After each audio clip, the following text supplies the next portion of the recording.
الحمد لله نحمده ونستعينه ونستغفره ونؤمن به ونتوكل عليه ونعوذ بالله من شرور أنفسنا ومن سيئات أعمالنا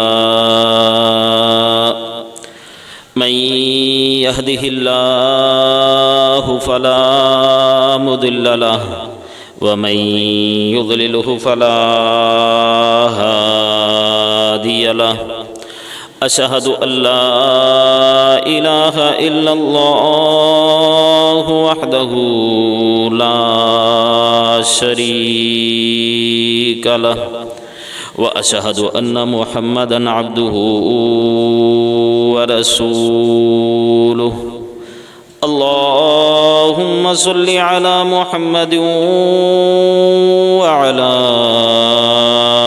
آل محمد كما صليت على إبراهيم وعلى آل إبراهيم إنك حميد مجيد اللهم بارك على محمد وعلى آل محمد كما باركت على إبراهيم وعلى آل إبراهيم إنك حميد مجيد أما بعد فإن خير الحديث كتاب الله وخير الهدي هدي محمد صلى الله عليه وسلم وشر الأمور محدثاتها وكل محدثة بدعة وكل بدعة ضلالة وكل ضلالة في النار اللهم رب زدني علما اللهم نور قلوبنا بالإيمان واشرح صدورنا للإسلام اللهم لا تقتلنا بغضبك ولا تهلكنا بعذابك وعافنا قبل ذلك اللهم أحسن عاقبتنا في الأمور كلها وأجرنا من خزي الدنيا وعذاب الآخرة رب ارحمهما كما ربياني صغيرا أعوذ بالله السميع العليم من الشيطان الرجيم بسم الله الرحمن الرحيم وأنفقوا مما رزقناكم من قبل أن يأتي أحدكم الموت صدق اللہ العظیم۔ ہر قسم کی حمد و ثنا اللہ سبحانہ و تعالیٰ کے لیے، درود و سلام بے شمار لاتعداد پیارے پیغمبر جناب محمد الرسول اللہ صلی اللہ علیہ وآلہ وسلم کی ذات گرامی پر ہوں۔ سامعین قدر واجب الاحترام، میرے دوستو بزرگوں، اللہ تبارک و تعالی نے اپنی کتاب قرآن الکریم کے اندر صدقہ خیرات کی بڑی فضیلت اور اہمیت بیان کی ہے۔ کئی مقامات پر اللہ کے نبی صلی اللہ علیہ وآلہ وسلم نے صدقہ کی فضیلت کو بیان کیا ہے۔ پکھے دی وجہ تو ہو رہا ہے، بند کر دو، پکھے دی وجہ تو ہو رہا ہے۔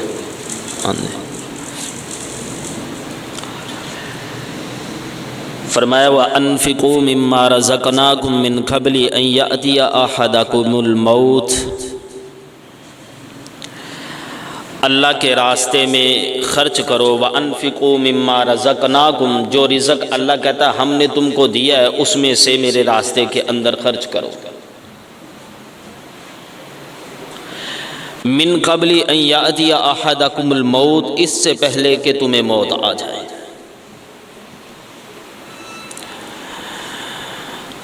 صدقہ خیرات، اس کی بڑی فضیلت اہمیت بیان کی گئی ہے. فرمایا یمحق اللہ الربا ویربی الصدقات، اللہ تعالی صدقات کو بڑھاتا ہے اور سود کو کم کرتا ہے. بظاہر دیکھنے کے اندر سود بڑھتا ہوا نظر آ رہا ہے اور صدقہ کم ہوتا ہوا نظر آ رہا ہے، لیکن اللہ تعالیٰ کا بیان کرنے کا مقصد یہ ہے کہ جو تم صدقہ دو گے نا وہ تمہارے آخرت کے بینک کے اندر جمع ہو جائے گا. آخرت کا بینک تمام بینکوں سے بہترین بینک ہے، وہ ہے اصل اسلامی بینک. تمام بینکوں سے بہترین بینک ہے.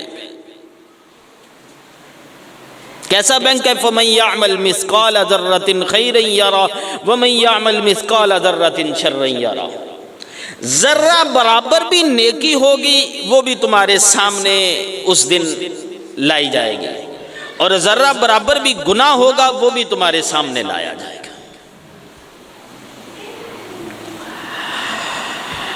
بسم اللہ الرحمن الرحیم. ویل لکل ہمزۃ لمزہ، ہلاکت ہے، تباہی ہے، بربادی ہے ان لوگوں کے لیے جو دوسرے کو تانا دیتے ہیں اور دوسرے لوگوں کے عیب بیان کرتے ہیں. غربت کا تانا دیتے ہیں، رنگ کا تانا دیتے ہیں، حسب و نسب کا تانا دیتے ہیں. اللہ کہتا ہے ان کے لیے ہلاکت ہے، تباہی ہے، بربادی. الذی جمع مالا وعددا، اور وہ آدمی جو مال کو جمع کر کر کے رکھتا ہے. الذی جمع، مال کو جمع کرتا ہے، وعددا، اور مال کو گن گن کے رکھتا ہے، اس کے لیے بھی تباہی اور بربادی ہے.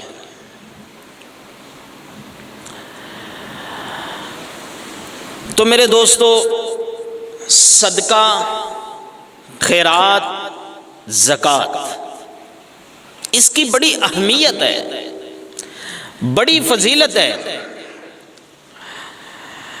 محمد بن اسماعیل بخاری رحمہ اللہ تعالی اپنی صحیح بخاری کے اندر اس حدیث کو لے کر آتے ہیں. اسی طرح سے مسلم بن حجاج نیشابوری رحمہ اللہ تعالی اپنی صحیح مسلم کے اندر اس حدیث کو لے کر آتے ہیں. راوی ہیں سیدنا ابو ہریرہ رضی اللہ تعالی عنہ، جو کہ 6 ہجری میں مسلمان ہوئے اور 59 ہجری میں ان کا انتقال ہوا. وہ بیان کرتے ہیں کہ اللہ کے پیارے پیغمبر صلی اللہ علیہ وآلہ وسلم نے فرمایا، ہر روز صبح کے وقت 2 فرشتے آسمان سے زمین پر نازل ہوتے ہیں، یعنی آسمان سے زمین پر اترتے ہیں. تو وہ 2 فرشتے، ان میں سے ایک فرشتہ دعا کرتا ہے، یا اللہ جو تیرے راستے میں خرچ کرتا ہے، جب سورج نکلتا ہے نا اس وقت 2 فرشتے زمین پر نازل ہوتے ہیں. ایک دعا کرتا ہے، یا اللہ جو تیرے راستے میں خرچ کرتا ہے اس کو اس کا اچھا بدلہ عطا فرما. دوسرا فرشتہ دعا کرتا ہے، یا اللہ جو تیرے راستے میں خرچ نہیں کرتا، ہاتھ کو روک لیتا ہے، بخل اختیار کرتا ہے، کنجوسی اختیار کرتا ہے، تیرے راستے میں نہیں دیتا،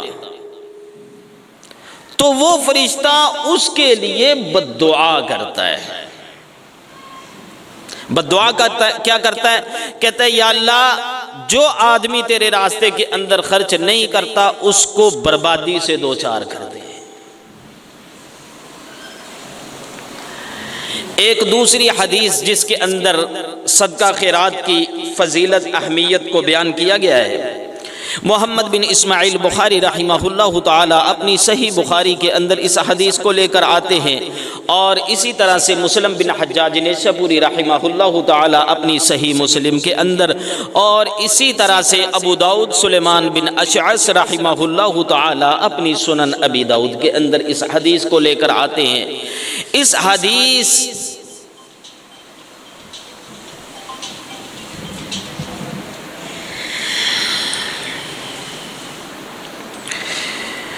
حدیث کے اندر سیدہ اسماء بنت ابی بکر رضی اللہ تعالی عنہا روایت کرتی ہیں۔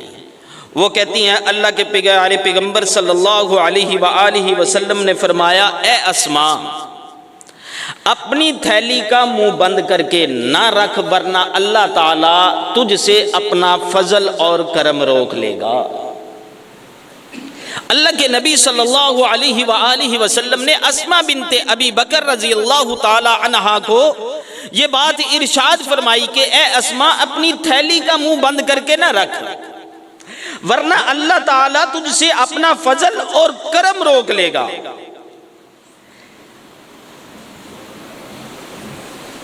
تو میرے دوستو، ہم میں سے اکثر لوگ زکوٰۃ ادا نہیں کرتے ہیں۔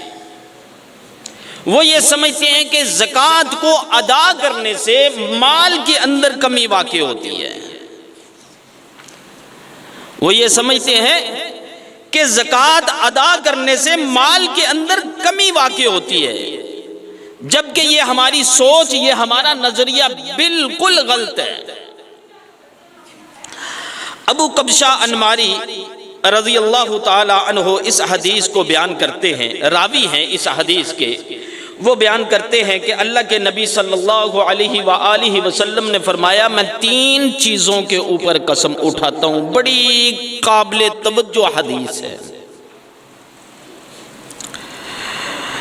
سیدنا ابو قبشہ انماری رضی اللہ تعالی عنہ کہتے ہیں کہ اللہ کے نبی صلی اللہ علیہ وآلہ وسلم نے فرمایا، میں 3 چیزوں کے اوپر قسم اٹھاتا ہوں۔ اور آگے وہ 3 چیزیں ابو قبشہ انماری رضی اللہ تعالی عنہ بیان کرتے ہیں۔ ان میں سے پہلی یہ ہے کہ صدقہ کرنے سے بندے کا مال کم نہیں ہوتا ہے۔ اللہ کے نبی صلی اللہ علیہ وآلہ وسلم قسم نہ بھی اٹھائیں، آپ کی بات بالکل حق اور سچ ہے، لیکن اللہ کے نبی صلی اللہ علیہ وآلہ وسلم نے اپنی امت کی زیادہ توجہ دلوانے کے لیے کہ یہ بات بڑی ہی قابل غور ہے، اس بات کو ایسے مت سمجھنا، صدقہ کرنے سے مال کم نہیں ہوتا ہے۔ لیکن ہم اس کے الٹ ہیں، ہم یہ سمجھتے ہیں کہ صدقہ کریں گے مال کم ہو جائے گا۔ ایک اور روایت کے اندر ایک واقعہ ہے، میں آپ کے سامنے وہ بیان کرتا ہوں۔ اللہ کے نبی صلی اللہ علیہ وآلہ وسلم نے معاذ بن جبل رضی اللہ تعالی عنہ کو ایک بستی کی طرف، ایک گاؤں کی طرف بھیجا کہ وہاں سے زکوٰۃ کو اکٹھا کر کے لے کے آؤ۔ معاذ بن جبل رضی اللہ تعالی عنہ جب اس گاؤں کے اندر گئے، آپ نے زکوٰۃ کو اکٹھا کرنا شروع کیا، لوگ آپ کو زکوٰۃ دیتے رہے، آپ نے اکٹھا کیا۔ کچھ لوگوں نے بتایا کہ اس سے آگے بھی ایک گاؤں ہے، اس کے اندر بھی مسلمان موجود ہیں، آپ جائیں وہاں سے بھی زکوٰۃ وصول کریں۔ سیدنا معاذ بن جبل رضی اللہ تعالی عنہ اس گاؤں کی طرف روانہ ہوتے ہیں اور جا کر اس مسلمان کو، اس صحابی رسول کو ملتے ہیں، ملاقات کرتے ہیں اور کہتے ہیں کہ مجھے اللہ کے نبی صلی اللہ علیہ وآلہ وسلم نے بھیجا ہے، میں آپ کا نمائندہ ہوں۔ اللہ کے نبی صلی اللہ علیہ وآلہ وسلم نے مجھے زکوٰۃ وصول کرنے کے لیے بھیجا ہے۔ بڑا خوبصورت واقعہ ہے۔ وہ صحابی رسول کہتا ہے اللہ کے نبی نے آپ کو بھیجا، آپ اللہ کے نبی کے نمائندے ہو، مرحبا، آگے آئیے۔ بڑا ادب و احترام کرتا ہے۔ تو وہ صحابی آگے سے کہتا ہے کہ آپ ایسا کریں کہ میرے اس باڑے کے اندر، یعنی یہ جو میری حویلی ہے اس کے اندر داخل ہو جائیں اور مال کو گنتی کر لیں، اور مال کے مطابق جتنی زکوٰۃ نکلتی ہے نا وہ آپ خود ہی وصول کر کے لے آئیں۔ معاذ بن جبل رضی اللہ تعالی عنہ کہتے ہیں میں داخل ہوا اس کے ڈیوڑ کے اندر، میں نے تعداد گنتی شروع کی تو جو قاعدے اور اصول کے مطابق زکوٰۃ بنتی تھی نا، وہ 1 سال اونٹنی کا بچہ جو ہے نا، 1 سال کا وہ زکوٰۃ بنتی تھی۔ بنت مخاض یعنی 1 سال اونٹنی کا بچہ، وہ زکوٰۃ بنتی تھی۔ میں نے اس کو پکڑا تو میں لے آیا، تو وہ صحابی رسول نے دیکھا، اس نے کہا کہ یہ زکوٰۃ نکلتی ہے؟ اس نے کہا ہاں یہ زکوٰۃ نکلتی ہے۔ معاذ بن جبل کہنے لگے، وہ صحابی آگے سے کہنے لگا کہ یار یہ تو وہ اونٹنی کا 1 سال کا بچہ ہے، نہ وزن اٹھانے کے قابل ہے، نہ سواری کے قابل ہے، نہ اس کے اندر اتنی طاقت ہے کہ اس کے اوپر سواری کی جائے، وزن رکھا جائے، بوجھ رکھا جائے، تو لہذا آپ ایسا کرو اس کو چھوڑو۔ وہ خود ریوڑ کے اندر داخل ہوئے، جا کر جو 3 سال کا طاقتور جوان اونٹ تھا نا اس کو پکڑا، اس کو پکڑ کے لے آئے۔ کہا کہ اللہ کے رسول کے پاس یہ بھیجتے ہوئے مجھے شرم آتی ہے، نہ وزن اٹھانے کے قابل، نہ سواری کے قابل، آپ ایسا کرو کہ یہ 3 سال کا جوان اونٹ ہے نا اس کو لے جاؤ۔ وہ کہنے لگے کہ مجھے تو اللہ کے نبی کا دین اجازت نہیں دیتا ہے۔ اللہ کے نبی صلی اللہ علیہ وآلہ وسلم نے جب مجھے روانہ کیا تھا، کہا تھا کہ معاذ بن جبل دیکھنا، ظلم نہ کرنا لوگوں کے اوپر، انصاف کے ساتھ زکوٰۃ وصول کرنا، تو میں تو نہیں لے کے جاؤں گا۔ آپ دیکھیے کہ ایک صحابی منع کر رہا ہے، دوسرا صحابی کہہ رہا ہے کہ آپ 3 سال کا اونٹ کا جوان اونٹ لے کر جاؤ۔ یہ تکرار ہوتی ہے، دونوں ہوتی ہے، تو لہٰذا دونوں اللہ کے نبی صلی اللہ علیہ وآلہ وسلم کے پاس آ جاتے ہیں۔ معاذ بن جبل رضی اللہ تعالیٰ عنہ کہتے ہیں اللہ کے نبی صلی اللہ علیہ وآلہ وسلم جی میں نے جب اصول اور قاعدے کے مطابق گنتی کی ہے نا تو 1 سال اونٹنی کا بچہ یہ زکوٰۃ بنتی ہے، تو لہٰذا یہ 3 سال کا طاقتور جوان اونٹ زکوٰۃ کے اندر دے رہا ہے۔ اللہ کے نبی صلی اللہ علیہ وآلہ وسلم نے فرمایا جو اپنی خوشی سے زیادہ اللہ کے راستے میں خرچ کرنا چاہتا ہو تو معاذ بن جبل اس سے وہی وصول کر لینا۔ اب معاذ بن جبل رضی اللہ تعالی عنہ کہتے ہیں کہ جب 1 سال یا 2 سال کے بعد میں اس سے زکوٰۃ وصول کرنے کے لیے گیا، اب تو 1 سال اونٹنی کا بچہ 1 سال کا وہ زکوٰۃ سے نکل رہا تھا، میں گیا اسی طرح اس نے کہا کہ ریوڑ کے اندر داخل ہو جاؤ، گنتی کر لو، ان کو شمار کر لو، جو زکوٰۃ بنتی ہے وہ نکال لو۔ معاذ بن جبل رضی اللہ تعالی عنہ کہتے میں ریوڑ میں داخل ہوا، میں نے قاعدے اور اصول کے مطابق زکوٰۃ کا حساب لگایا، 50 اونٹ جوان طاقتور 3 سال کے زکوٰۃ بنتے تھے۔ کہتے میں ریوڑ کے اندر سے وہ 50 اونٹ لے کر نکل آیا۔ اندازہ لگائیں کہ ایک صحابی رسول اللہ کے راستے میں خرچ کرنے کے لیے کہتا ہے کہ یہ زکوٰۃ نکلتی ہے جو نہ وزن اٹھا سکے، نہ بوجھ اٹھا سکے، نہ سواری کے قابل ہو، تو لہٰذا مجھے شرم آتی ہے۔ اللہ کے راستے میں ایک طاقتور اونٹ خوشی کے ساتھ دیتا ہے تو اللہ تعالیٰ اس کے مال کے اندر کتنی برکت کرتے ہیں۔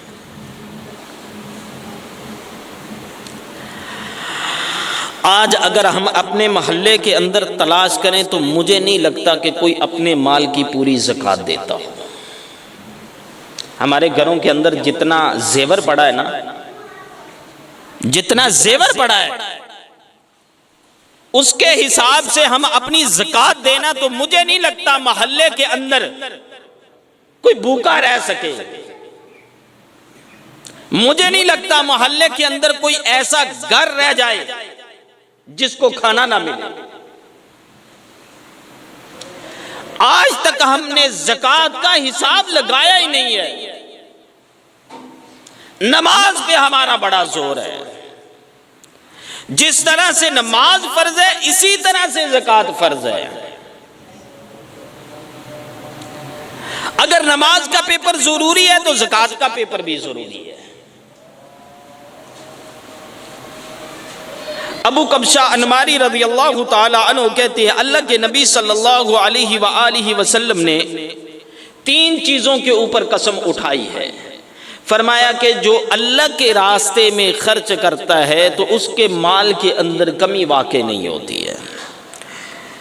دوسری بات جس کے اوپر اللہ کے نبی صلی اللہ علیہ وآلہ وسلم نے قسم اٹھائی، فرمایا کہ جس آدمی کے اوپر ظلم کیا جائے، زیادتی کی جائے، اس کو گالیاں دی جائیں، تو جو اس کے اوپر ظلم ہوتا ہے، جو زیادتی ہوتی ہے، وہ اس پر صبر کرتا ہے، آگے سے جواب نہیں دیتا، تو اللہ کے نبی صلی اللہ علیہ وآلہ وسلم نے فرمایا اللہ تعالیٰ اس کے صبر کی وجہ سے اس کی عزت کو بڑھا دیتے ہیں۔ تیسری بات جس کے اوپر اللہ کے نبی صلی اللہ علیہ وآلہ وسلم نے قسم اٹھائی، فرمایا کہ میں قسم اٹھاتا ہوں اس بات کے اوپر، جس آدمی نے بغیر کسی ضرورت کے، یعنی کہ وہ معذور نہیں ہے، اس کو ضرورت نہیں ہے، بغیر کسی ضرورت کے مانگنے کا دروازہ کھول لیا، لوگوں سے مانگنا شروع کر دیا، تو اللہ تعالی کبھی بھی اس کی مشکل کو حل نہیں کریں گے، وہ ساری عمر مانگتا ہی رہے گا۔ آپ دیکھ لیں کتنے مانگنے والے روزانہ کا 3000 بھی مانگ لیتے ہیں، 2000 4000 تک مانگ لیتے ہیں روزانہ کا، لیکن پھر بھی ان کو اس کا کچھ فائدہ نہیں ہوتا ہے، ساری عمر مرنے تک وہ مانگتے ہی رہتے ہیں۔ تو اس حدیث کے اندر کئی لوگوں کو نصیحت کی گئی ہے کہ اگر مانگنا ہے تو اس کو ضرورت ہے، اس سے کام نہیں ہو رہا، کوئی بیماری آ گئی ہے، کوئی مسئلہ بن گیا ہے، وہ معذور ہو چکا ہے، بڑی کوشش کے باوجود اس کا مسئلہ حل نہیں ہوتا ہے، وہ پھر لوگوں سے مانگتا ہے، لیکن اتنا مانگتا ہے جتنی اس کی ضرورت ہے۔ جب مسئلہ حل ہو جاتا ہے وہ مانگنا چھوڑ دیتا ہے، تو اس کے لیے جائز ہے کہ وہ سوال کر سکے۔ لیکن اگر کوئی بغیر کسی ضرورت کے مانگنا شروع کر دیتا ہے، پھر اللہ تعالیٰ اس کی ضرورت کو حل ہی نہیں کرتے، وہ ساری زندگی مانگتا ہی رہتا ہے۔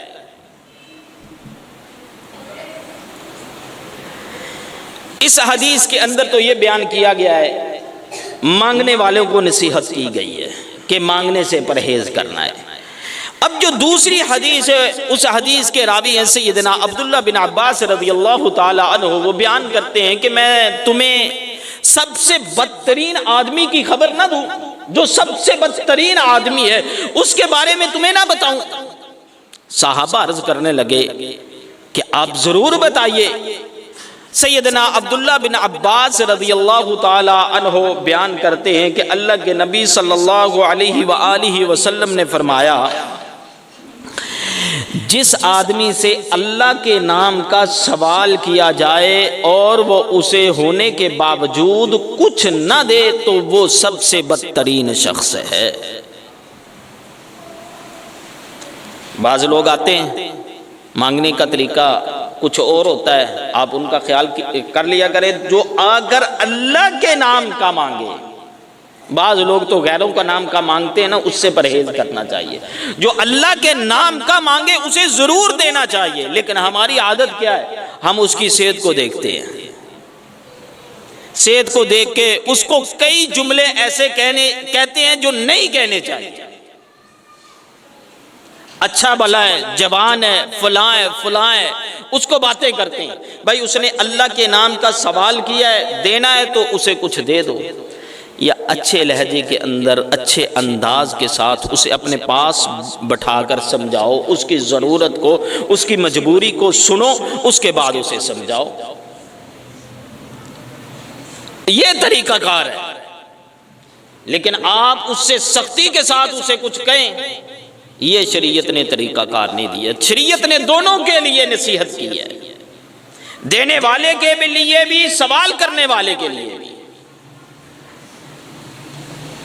اب اس کے اوپر عمل کرنا ہمارا حق بنتا ہے۔ بات ہو رہی تھی صدقہ کرنے سے مال کم نہیں ہوتا ہے۔ اس حدیث کو ابو عبد الرحمن احمد بن شعیب النسائی رحمہ اللہ تعالی اپنی سنن نسائی کے اندر، اور اسی طرح سے ابو حاتم محمد بن حبان رحمہ اللہ تعالی اپنی صحیح ابن حبان کے اندر لے کر آتے ہیں، راوی ہیں سیدنا ابو ہریرہ رضی اللہ تعالی عنہ، وہ بیان کرتے ہیں کہ اللہ کے پیارے پیغمبر صلی اللہ علیہ وآلہ وسلم نے ارشاد فرمایا کہ 1 درہم 1,00,000 درہم سے آگے نکل گیا، سبقت لے گیا۔ اجر و ثواب کے اندر 1 درہم 1,00,000 درہم سے آگے نکل گیا۔ ایک آدمی کھڑا ہوتا ہے، عرض کرتے اے اللہ کے نبی صلی اللہ علیہ وآلہ وسلم یہ کیسے ہو سکتا ہے کہ 1 درہم 1,00,000 درہم سے اجر و ثواب کے اندر کیسے آگے نکل سکتا ہے؟ آپ بھی تو کہیں گے کہ ایک آدمی اب کھڑا ہو کے یہ کہتا ہے کہ میں مسجد کے لیے 1,00,000 روپیہ دیتا ہوں، ایک آدمی ہے وہ کھڑا ہو کر 1 روپیہ مسجد کے لیے دیتا ہے، تو آپ بھی کہیں گے بھائی جس نے 1,00,000 روپیہ دیا اس نے تو کمال کر دیا ہے، وہ تو اجر و ثواب بڑا لے گیا۔ جس نے 1 روپیہ دیا، 1 روپیہ کا کیا آئے گا؟ 1 روپے کا۔ آدمی عرض کرتا ہے اللہ کے نبی صلی اللہ علیہ وآلہ وسلم یہ کیسے ہو سکتا ہے کہ 1 روپیہ 1,00,000 سے آگے کیسے نکل گیا اجر و ثواب کے اندر؟ اللہ کے نبی صلی اللہ علیہ وآلہ وسلم نے بڑی پیاری وضاحت کی، بڑی پیاری تفصیل بیان کی۔ اللہ کے نبی صلی اللہ علیہ وآلہ وسلم نے فرمایا جس آدمی نے 1,00,000 روپیہ اللہ کے راستے میں خرچ کیا تھا، اس کے پاس بڑا مال، بڑی دولت تھی، بڑا مال تھا، بڑی دولت تھی، اس نے 1,00,000 روپیہ اللہ کے راستے میں خرچ کیا۔ اب دوسرا آدمی جس نے 1 درہم اللہ کے راستے میں خرچ کیا، اس کے پاس ٹوٹل مال، ٹوٹل جائیداد، ساری دولت 2 درہم تھی، 1 درہم اللہ کے راستے میں خرچ کر دیا اور 1 درہم اپنے پاس رکھ لیا، یعنی کہ اس نے اپنے مال میں سے آدھا مال اللہ کے راستے میں خرچ کر دیا۔ اس لیے اجر و ثواب میں وہ 1 درہم بڑھ گیا۔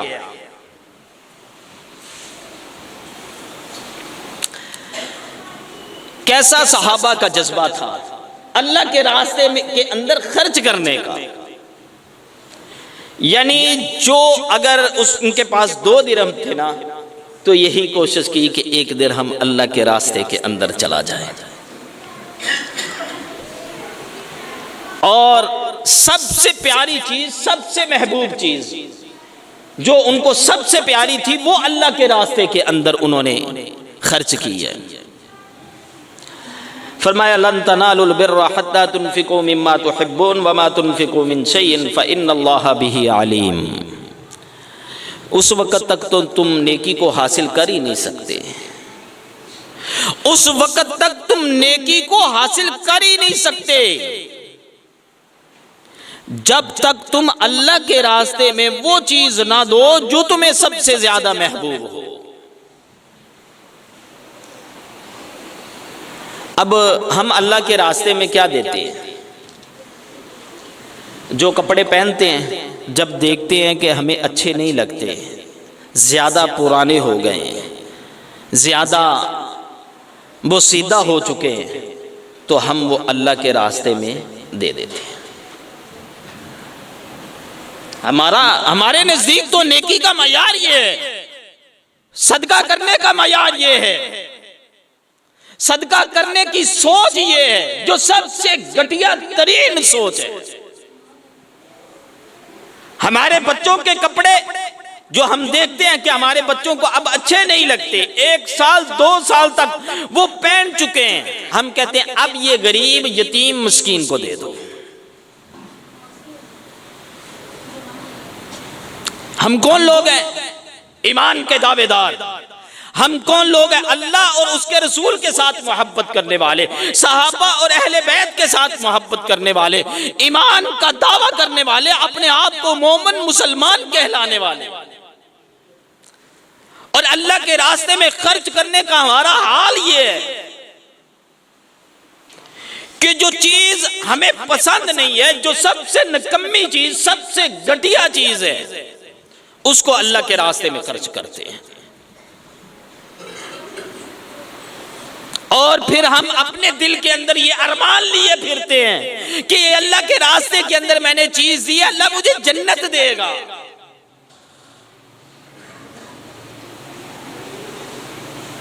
گھر کے اندر دعوت ہوتی ہے، ہمارے تمام رشتہ دار برادری آ کے کھانا کھاتی ہے، بڑا زبردست قسم کا فنکشن ہوتا ہے، تمام اکٹھے بیٹھ کے کھاتے ہیں، لیکن جو سالن، جو کھانے کی چیز بچ جاتی ہے وہ غریبوں کو دے دیتے ہیں۔ یہ سوچ ہے اللہ کے راستے میں خرچ کرنے کی، یہ معیار ہے ہمارا اللہ کے راستے میں صدقہ کرنے کا۔ پھر جب اللہ کی طرف سے عذاب آتا ہے، بیماریاں ہمیں آ کے پکڑ لیتی ہیں، ملک کے اندر قحط آ جاتا ہے، مہنگائی ہو جاتی ہے، حکمرانوں کے اوپر الزام دیتے ہیں کہ حکمران ایسے ہیں۔ حکمران تو اپنی جگہ، ہم نے اللہ کے راستے میں کیا خرچ کیا کہ جس کے بدلے میں اللہ تعالی ہمیں کچھ عطا کرے؟ سب سے نکمی چیز، سب سے گھٹیا چیز جو ہمیں پیاری اور محبوب نہیں ہے، اللہ کی قسم نبی کے اصحاب نے اللہ کے راستے کے اندر وہ چیزیں دی ہیں جو ان کو سب سے زیادہ محبوب اور پیاری تھی۔ جب یہ آیت اتری لن تنالوا البر حتى تنفقوا مما تحبون وما تنفقوا من شيء فإن الله به عليم، اس وقت تک تم نیکی کو حاصل کر ہی نہیں سکتے، تم نیکی کو پا ہی نہیں سکتے جب تک تم اللہ کے راستے کے اندر وہ چیز نہ دو جو تمہیں سب سے زیادہ محبوب ہو۔ ابو طلحہ رضی اللہ تعالی عنہ نے جب اس آیت کو سنا تو اللہ کے نبی صلی اللہ علیہ وآلہ وسلم کے پاس آتے ہیں، آ کر کہتے ہیں اللہ کے نبی جی، یہ مسجد نبوی کے سامنے جو باغ ہے، مسجد نبوی کے سامنے جو باغ ہے، یہ مجھے بڑا ہی پسند ہے، بڑا ہی پیارا اور محبوب ہے۔ میرے دو باغ ہیں، دونوں باغ میں سے سب سے زیادہ جو مجھے باغ عزیز ہے، محبوب ہے، پیارا ہے، وہ مسجد نبوی کے سامنے ہے۔ میں اس کو اللہ کے راستے میں خرچ کرنا چاہتا ہوں، اللہ کے راستے میں وقف کرنا چاہتا ہوں۔ اللہ کے نبی صلی اللہ علیہ وآلہ وسلم نے فرمایا اس کو اپنے رشتہ داروں کے اندر تقسیم کر دو۔ ابو طلحہ رضی اللہ تعالی عنہ نے اپنے رشتہ داروں کے اندر اس باغ کو تقسیم کر دیا۔ تھوڑی سی جگہ جو حضرت حسان رضی اللہ تعالی عنہ کے حصے کے اندر آئی، جب حضرت معاویہ رضی اللہ تعالی عنہ کا دور آیا تو انہوں نے جب حضرت حسان سے وہ خریدی تو وہ 6 لاکھ درہم کی جگہ تھی۔ آپ اندازہ لگائیے کہ باقی جگہ کتنی ہوگی۔ ایک اور واقعہ ملتا ہے جو اس آیت کے ضمن میں آتا ہے، من ذا الذی یقرض اللہ قرضا حسنا۔ حضرت ابو دہدہ رضی اللہ تعالی عنہ کا واقعہ، جب انہوں نے اس آیت کو سنا، اس کا ترجمہ، اس آیت کو سنا، یہ نازل ہوئی تو اللہ کے نبی صلی اللہ علیہ وآلہ وسلم کے پاس آتے ہیں، کہتے ہیں اللہ کے نبی صلی اللہ علیہ وآلہ وسلم، میں اللہ کے راستے کے اندر اپنا باغ وقف کرنا چاہتا ہوں، خرچ کرنا چاہتا ہوں، اس کے بدلے میں مجھے کیا ملے گا؟ اللہ کے نبی صلی اللہ علیہ وآلہ وسلم نے فرمایا اللہ دگنا کر کے دے گا۔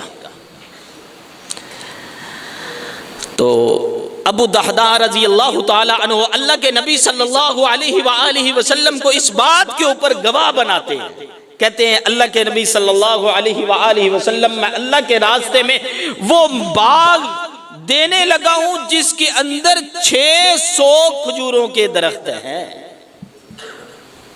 اس کے اندر میرا گھر بھی موجود ہے اور اس کے اندر کنواں بھی موجود ہے۔ تو جب وقف کر دیا، اللہ کے نبی صلی اللہ علیہ وآلہ وسلم نے ضمانت دے دی، حضرت ابو دہدہ رضی اللہ تعالی عنہ کو جنت کی بشارت دے دی۔ تو ابو دہدہ رضی اللہ تعالی عنہ جاتے ہیں اپنے باغ کے باہر کھڑے ہو کے اپنے گھر والوں کو آواز دیتے ہیں، اے گھر والی باغ سے باہر آ جاؤ، اس باغ کو میں نے فروخت کر دیا ہے، اس باغ کو میں نے بیچ دیا ہے۔ تو گھر والی اندر سے آواز لگاتی ہے،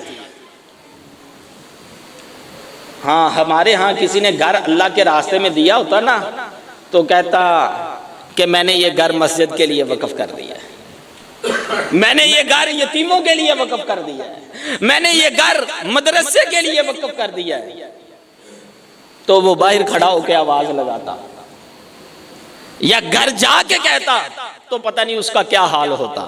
لیکن وہ بھی آگے اللہ کی ولیہ تھی، صحابیہ تھی، آخرت پر یقین رکھنے والی، اللہ اور اس کے رسول کے ساتھ محبت کرنے والی، اندر سے آواز دیتی ہے، ابو دہدا ذرا بتائیے تو صحیح کون سا سودا کر کے آگے ہو؟ کہا اس کے بدلے میں جنت کا سودا کر کے آ گیا ہوں۔ کہا بڑا زبردست سودا کیا ہے، بڑی زبردست تجارت کی ہے۔ اسی وقت سے اپنے بچوں کو پکڑتی ہے، جو ان کے ہاتھ کے اندر کھجوریں ہوتی ہے وہ بھی پکڑ کے باغ کے اندر ڈال دیتی ہے، کہتی ہے ہم نے سودا کیا ہے جنت کا، یہ کھجوریں اللہ کے راستے کے اندر ہیں، پورے باغ کا سودا کیا، اپنے بچوں کو لے کر باہر آ جاتی ہے۔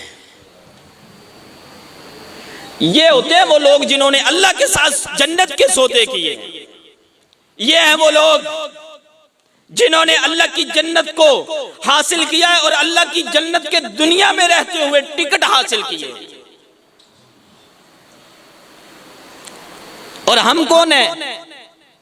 اپنے آپ کو جنتی کہنے والے، اپنے آپ کو مومن کہنے والے، اپنے آپ کو اللہ اور اس کے رسول کے ساتھ محبت کرنے والے، کہنے والے، یہ دعویٰ کرنے والے کہ ہمیں اللہ کے رسول کے ساتھ بڑی محبت ہے، ہمیں قرآن کے ساتھ بڑی محبت ہے، ہمیں اللہ کے دین کے ساتھ، اسلام کے ساتھ بڑی محبت ہے۔ اور ہمارا حال کیا ہے؟ اللہ کے راستے میں وہ چیز دیتے ہیں جو ہمیں سب سے زیادہ ناپسند ہوتی ہے، جو ہمارے بچوں کے پہننے کے قابل نہیں ہوتی، جو ہمارے پہننے کے قابل نہیں ہوتی، جو کھانے کے بعد ہم چیز کو ضائع کرنا ہوتا ہے وہ اللہ کے راستے میں دے دیتے ہیں۔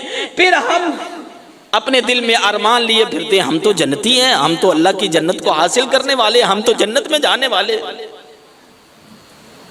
اور جنہوں نے جنت کی چاہت رکھی، جنت کے ارمان رکھے، جنت کو حاصل کیا، جنت کے ٹکٹ حاصل کیے، وہ لوگ بھلا کہتے تھے کیسے تھے؟ حضرت علی رضی اللہ تعالی عنہ اپنے غلام کے ساتھ بازار کے اندر جاتے ہیں، جا کر کہتے ہیں کپڑے کی دکان پہ جاتے ہیں، کہتے ہیں کہ میرے لیے کوئی کپڑا پسند کرو۔ غلام کپڑا پسند کرتا ہے، بہت اچھا، اس کو رکھ لیا جاتا ہے۔ کہا اب اپنے لیے پسند کرو۔ غلام اپنے لیے اس سے کم قیمت والا کپڑا پسند کرتا ہے۔ حضرت علی رضی اللہ تعالی عنہ اس کپڑے کو بھی لے لیتے ہیں۔ جو غلام نے اپنے لیے پسند کیا وہ امیر المومنین حضرت علی رضی اللہ تعالی عنہ اپنے لیے رکھ لیتے ہیں، اور جو غلام نے حضرت علی کے لیے پسند کیا وہ غلام کو دے دیتے ہیں۔ تو پھر اللہ جنت کی ٹکٹ کیوں نہ دے؟ پھر اللہ جنت کو ان کے لیے الاٹ کیوں نہ کرے؟